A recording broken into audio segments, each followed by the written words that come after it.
Welcome to Luca is a Billionaire, where the only thing I invest in is your answers.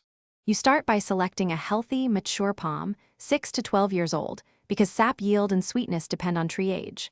Once chosen, you sanitize a sharp knife and your collection container. Cleanliness prevents fermentation.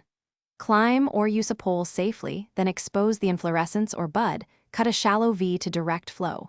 Make sure to secure the container with rope so it captures sap steadily. You're making the first cut now. Do it firmly, not deep, to avoid harming the tree.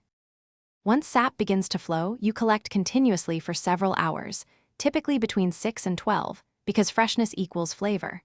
Make sure to change or clean the container if flow slows or contamination appears. You want clear, sweet liquid. Next, filter the sap right away through a fine sieve or muslin to remove plant bits and insects.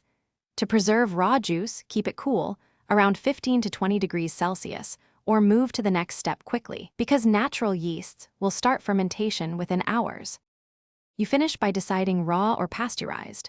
For safe shelf life, heat sap to 72 degrees Celsius for 15 seconds, then cool rapidly and bottle, otherwise chill immediately. Make sure bottles are airtight and store at about 4 degrees Celsius.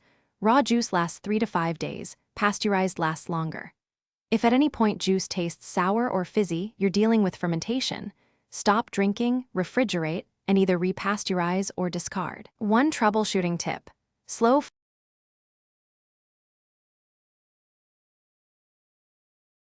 Thanks for watching and please subscribe. It's the best investment you'll ever make.